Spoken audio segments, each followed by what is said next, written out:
to 2.5 and then down to 2, while a couple of other places, Caesars among them, went down to 1.5 and are there right now. So some interesting activity on this for sure. Let's go to the Warriors and Raptors. This is obviously one of the fun matchups tonight. We're saving the Golden Knights for our marquee matchup because they're on the road with the Islanders tonight. We always like to spend some time with the Golden Knights, so we'll stick the Warriors game in here. Golden State 6.5. What's happening as far as the betting patterns in that one, Patrick? Well, that one, it was funny. Just before I drove in here for the show, I was like I said, I was on the phone with Jeff Stoneback, and he literally went to 6.5 while he was on the phone with me. They got a $10,000 bet on was the that Raptors. Because he was on the phone with you? Well, yeah. Well, I'm that influential. I think so. I don't know about that. But, no, actually what was much more influential than me was a $10,000 bet on the Raptors. That might do it. At +7. So they moved to 6.5, and it certainly has some action on that. 2-1 ticket count on the Warriors. But money, even with the large bet, was running pretty lopsided to the Raptors. So kind of interesting right now. I do think, and I'm sure you guys would agree, by tip time, there's probably going to be a lot more money on the Warriors in a late-night game. Just one thing that I have a little pet peeve about this. It's December 12th, okay? Mm-hmm. Can we stop with the NBA Finals preview? It's not a Finals preview in December, okay? It just isn't. No. And they might end up in the Finals, but this isn't a preview. Especially when you think about Toronto's history trying to get out of the East. Really. Go ahead, Teddy. I'm sorry. Sure. Toronto's not going to the Finals. They're not, but they are 3-1 against the spread as a dog, which also speaks to the fact they've only been underdogs 4 times all year. They played well. They've played good basketball. They've played very good basketball. They're a good team. Golden State's a great team, and a great team that has kind of found their mojo and has played much better basketball. And again, what's it now? 4 straight wins for the Warriors, 3 covers, and they laying 9.5. They won by 8 in a game against Minnesota that went back and forth across the number.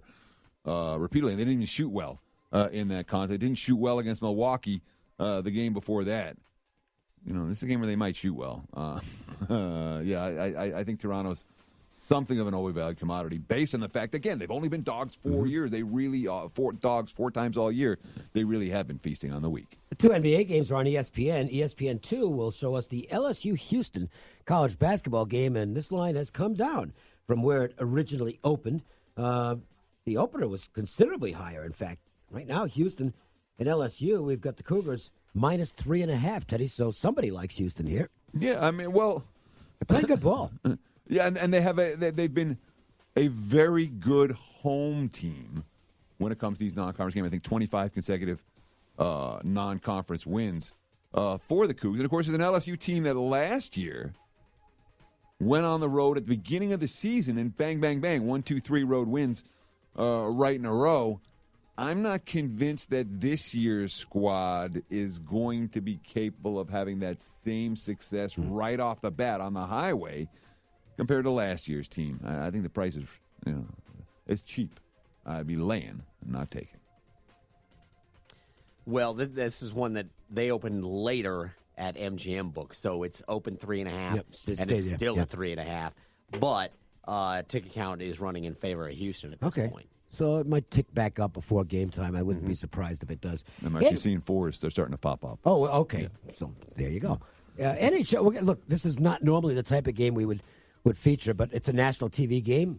So even though it's a big road favorite, we'll talk about the Penguins on the road against the Blackhawks. Penguins -170. And a comment here. Pittsburgh everybody gets revved up for the Penguins, okay? They are still a team that motivates teams that are hosting them. They're not a great road team, although they're off a good shootout win against the Islanders the other night. In fact, I'll call it a great shootout win. You know why?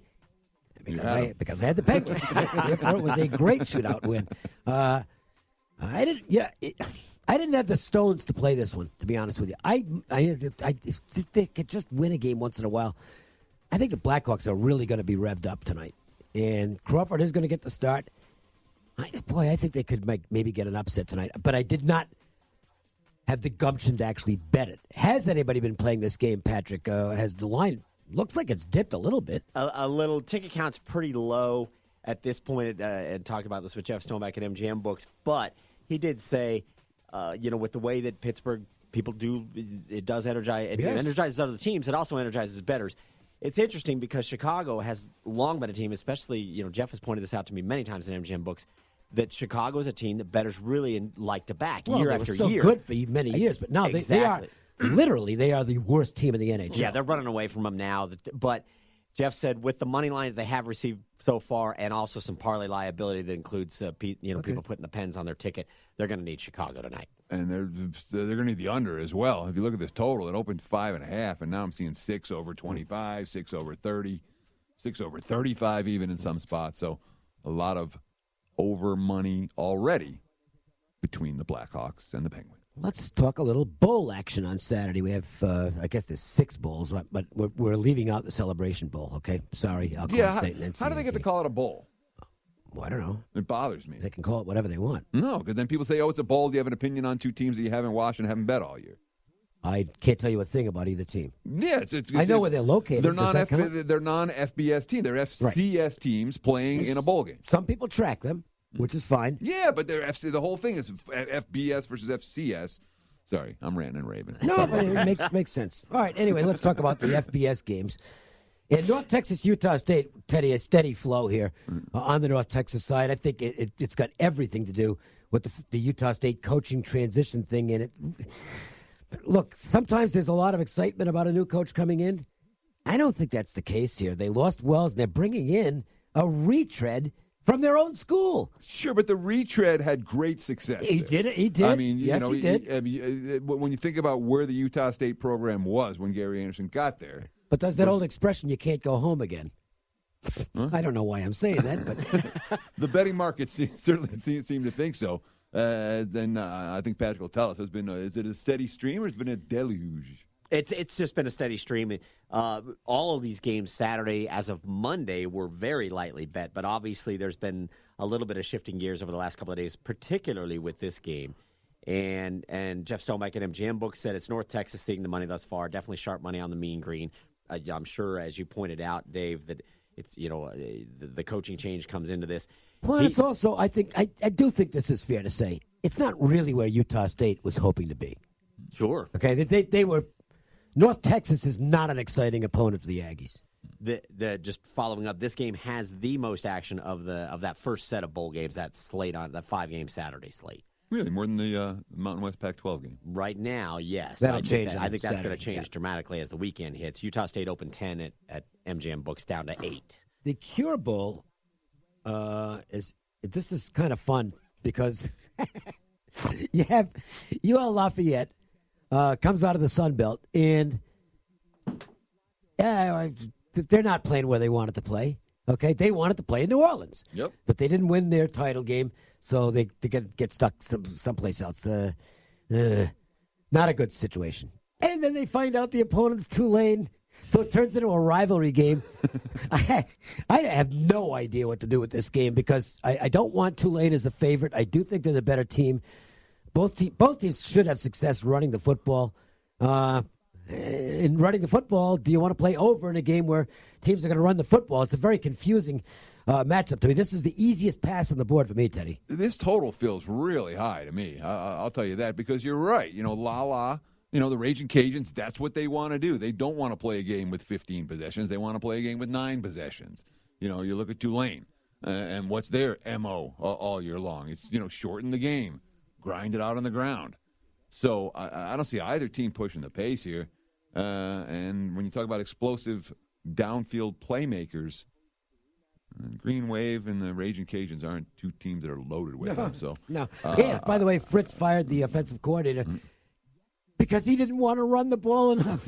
So then Fritz is going to run the ball on every play here. Yeah. Lean under. We're seeing. What are we seeing on the price? 3.5, and nothing's happening. Yeah, and that's the thing. To your point, Dave, bettors don't seem to know what to make of this game necessarily. There's MGM Books have taken a little bit of money on the dog, Lala, as Teddy called him. I hadn't heard that. That's awesome. It took me a second. I'm like, that's very clever, Teddy. Little money on the Raging Cajuns, open 3.5, and the Raging Cajuns are now plus 3.5, minus 120. So just a little bit of a premium on the hook there. Here in Las Vegas, our backyard bowl at Sam Boyd Stadium has Arizona State and Fresno State. The Pac-12, by the way, has been atrocious in bowl games the last couple of years.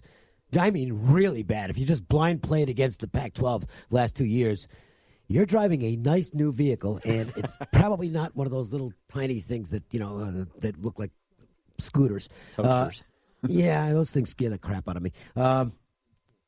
It's 4.5 Fresno. I have a feeling this might go up closer to game time. We'll see. Well, right now at MJ Books, it is at 5. Oh, it is? Open 4. Okay. Sharp money, Jeff said, drove it up to 4.5. I did not have their numbers in front of me. And the Bulldogs are now mine. Just I think that may have even moved today, but I checked it just before it came on the show here. But open 4, Fresno did. Sharp money, Jeff said, drove it up to 4.5. Now at 5. I'm guessing that might even be a little bit more sharp money because I can't imagine there's a lot of public play on this game yet. I do think this game will be fairly well played on the weekend with it. Yeah, it's going to be a good crowd, too. Yeah, I think there'll be a good crowd out there. Sure, CG's at 5 already. The line's clearly on its way up. I like getting value. And Fresno's clearly coming to play. This is the game they wanted.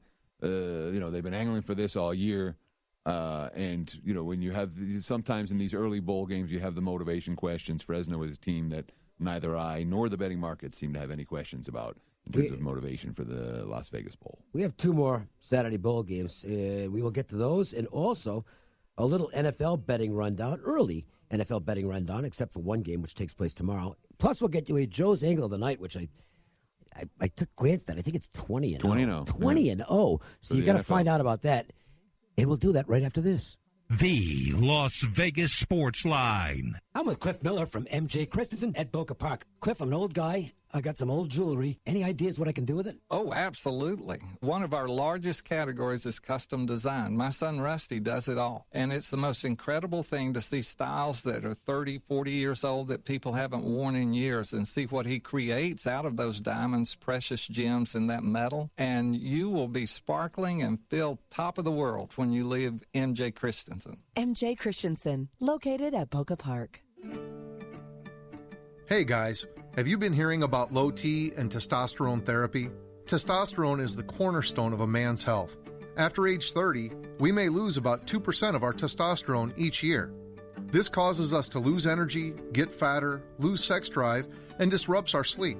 We think we are just getting old when that feeling is really caused by low T.